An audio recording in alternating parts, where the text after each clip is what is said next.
Hello Comic-Con 2020. My name is Ricardo Arnaiz. I'm a writer, producer, and director of animated films from Mexico. First of all, I'd like to say how sorry we are for all the families affected by this COVID crisis.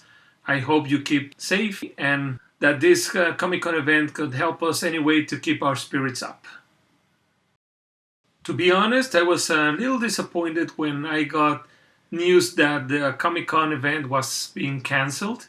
That made me feel a little bad. But I was so impressed that the Comic Con group and all the people behind it kept going, and they decided to go forward with all these virtual panels. I think it's a great idea, and I hope that through our panel discussion and sharing news about new projects can inspire people, new talents to overcome all this crisis and make their projects. I think there's a lot of talent out there, and hopefully this story that we are here today to share with you helps in some way to make yours possible. My favorite part of being in the filmmaking and animation business is creating my own stories. Nevertheless, there is a lot of people that approach me with their own ideas, with their own scripts, even with a napkin and a drawing in it, saying that they have a great story to tell and they want to make a movie. In these cases, I never close the door. I'm always open to hear out new ideas and try to guide these creative minds behind them to make their dreams come true and make possible their projects. So this is no new territory for me to hear great ideas, new ideas, and try to help them out to become a reality.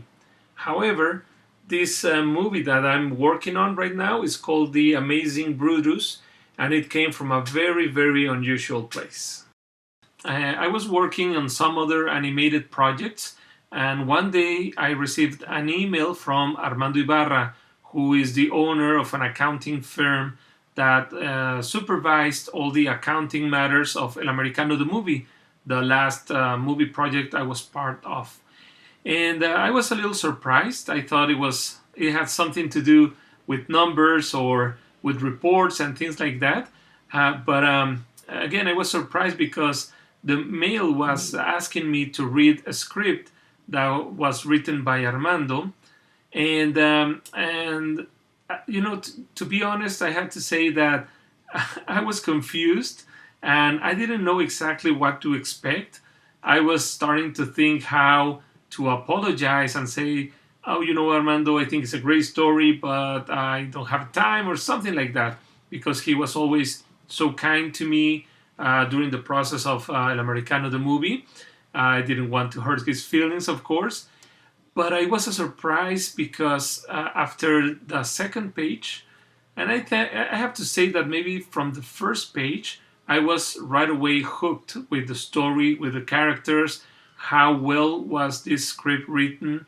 I had a lot of notes, but the story engaged me right away, and I wanted to see more. I wanted to keep on reading and see what was going to become of these characters and what was going to be the climax and all the stages to get to there, and what was going to be the ending of this amazing story.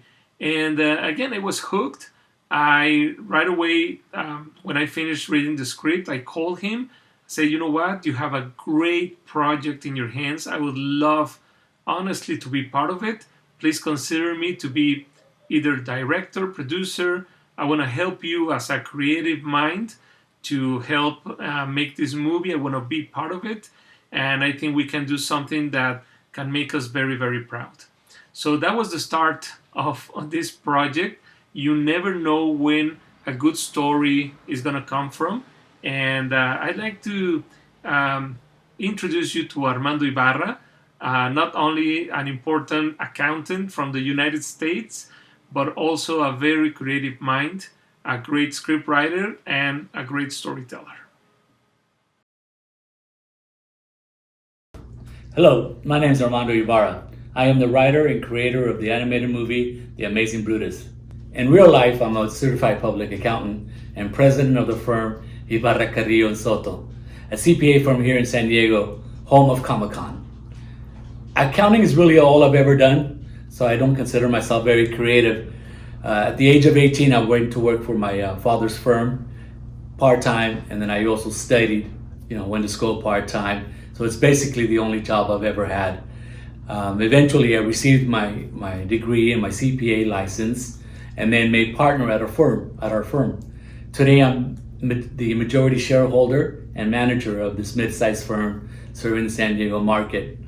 I joke with my clients and I tell them that the C in CPA stands for creative, but of course we all know that's not true. CPA, the stereotypical CPA is considered straight-laced, honest, very direct, and just kind of nerdy. So aside from being a nerdy CPA, I'm also an avid reader and a huge fan of Hollywood. This industry has always interested me, but I never really thought I had any talent to, well, I know I don't have any talent to sing or act or anything else like that. But I think that reading so much and watching so many movies and watching so much television, it kind of kept feeding my interest in these two hobbies and providing me really for an informal base or training for what I would attempt one day.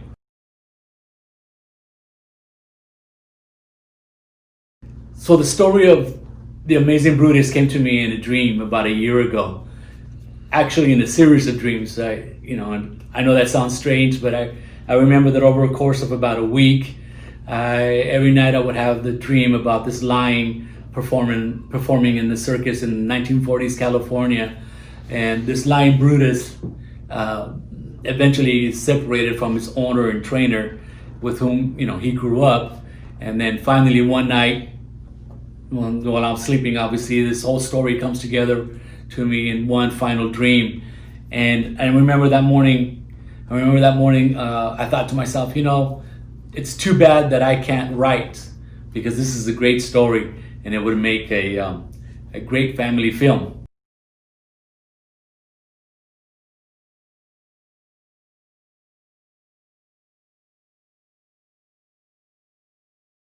The Amazing Brutus is a story about a lion that escapes the circus to reunite with his family. But it's more than that, I think. It's about the importance of friendships and family, and of course trust and love, and it touches on the importance of caring for the environment and endangered species, which is, we know are hot topics these days. And all of this is wrapped up in a story that's full of action and adventure, with some really memorable characters that I hope will capture the audience's hearts.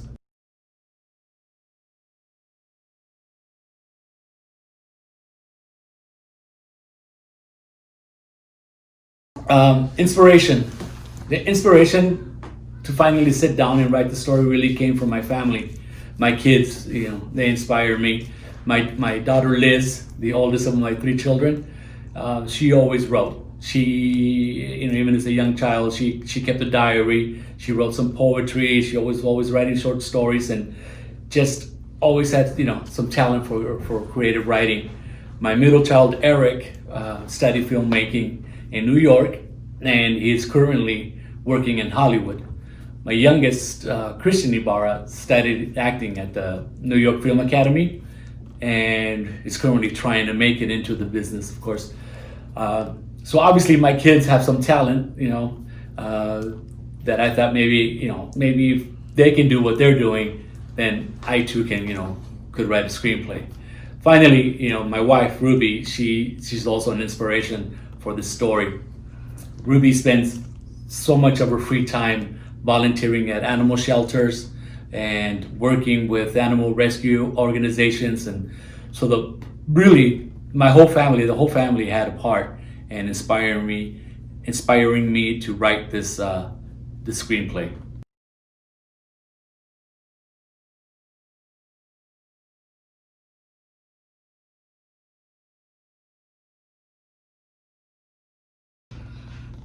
Finally, I just want to say that writing and finishing the screenplay was really an emotional roller coaster, obviously something I've never done before. And I think that emotion really comes out in the story, and it helps to tell the story. This tale of family and friendships, I hope, will resonate with all the audience.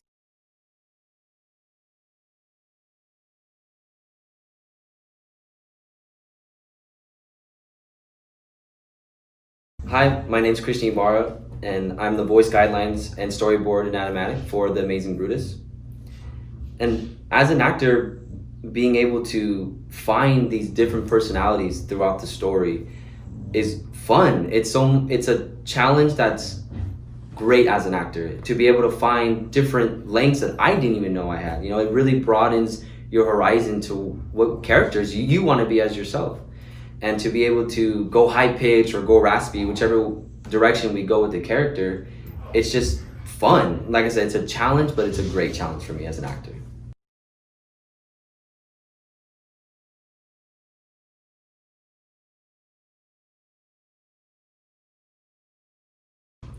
The reason I took on this project was the connection I felt with being an owner and having a pet, and vice versa. It really shows that in the story, the Coopers go to the ends of the world for their pet, and as the pet, they go to the ends of the world for their owner. And it really shows that we tend to overlook that relationship that we have with our pets. And they're not just a pet that you rescue or just a dog or cat that you have. They become family, and they become like another child, basically, or a sibling to you. Your dog's always there for you. Your cat's always going to be there for you, whether they know it or not. The relationship between an owner and his pet, and a pet and his owner, is very strong. Which character do you connect with the most? I connect strongly with Clyde. Bonnie and Clyde are two people throughout the story that Brutus runs into, and they're strays. So, and the fact of them being pit bulls is a stigma already. So I feel like Clyde in general is just so misinterpreted, and he wants to be the nice guy. He's there for Brutus. He's there for Clyde. He's there for who he runs into, and he himself is a great personality. He's loving and he's charming, but just because he's a pit bull, he comes off the wrong way. Just because he looks like he's gonna attack somebody, he looks mean, they put this box around him, and he himself knows that, and he wants to get through that and become the great friend that he wants to be. As you can see, I think Armando has a great story behind the scenes and on screen. But also very important is the audience. How can we reach the audience with something important to say? Not just a good story, but also a lesson to learn. As Christian Ibarra can share with us a little bit about this. I would want the audience to learn just how misinterpreted and even abused these animals are. And through, whether it's in the circus, whether it's at home or shows, there's shows throughout the entire world that have animals, and they are left in cages, mistreated, and the stigmas against them is just tough. And to know that we put this box on them, we put labels on them. These dogs are born great animals. They're born fun. They're born loving. But there are those who train them the wrong way or mistreat them the wrong way. And they do. And there are aggressive dogs and cats and animals in general. But just because there's a certain breed doesn't mean they're wrong or they're bad. And in today's society, it's the same thing with people. And I feel like that's the strong point of this story, of this movie, is even though they're just animals, it's the same amount of mistreat that there are in today's society with people. That just because you look at someone, you already label them or put them in a box. And it's tough to remove that, but as a society, we should, with people and with animals. And this movie really follows that stigma with the animals. As you can see, great stories come from sometimes unusual places. But nevertheless, it's a great experience just to explore and work together, and sometimes something great comes out of it. After all these meetings with Armando and Christian, I started developing visually the movie and the characters with my friend Eduardo Jimenez from the Pick Pack Studio in Puebla, Mexico. And we decided to go with a 2D kind of style in animation, but we saw recently the movie Klaus from Spain, and we thought and agreed that it was a great look. And we're exploring this kind of animation, kind of visual development, and things are going great. We're adding some Mexican style in there. We want this to be a co-production between Mexico and the US, and we are gathering all kind of experts and wonderful people from Hollywood to help us with all this development. Things are going great for the Amazing Brutus, and we're very, very excited to have shared with you a little bit of the background story behind this great story. So, what do you think about Brutus? I hope you can write any questions. Please contact us for anything that you want to know about the project. So let's hope we can go and see this movie together sometime soon in a theater near you. Thank you so much, Comic-Con. Thank you for having us. And we're going to keep on working with the Amazing Brutus and sharing all the great things that come out of these wonderful and creative minds that we told you and share with you today. Thank you so much for having us, and have a wonderful day.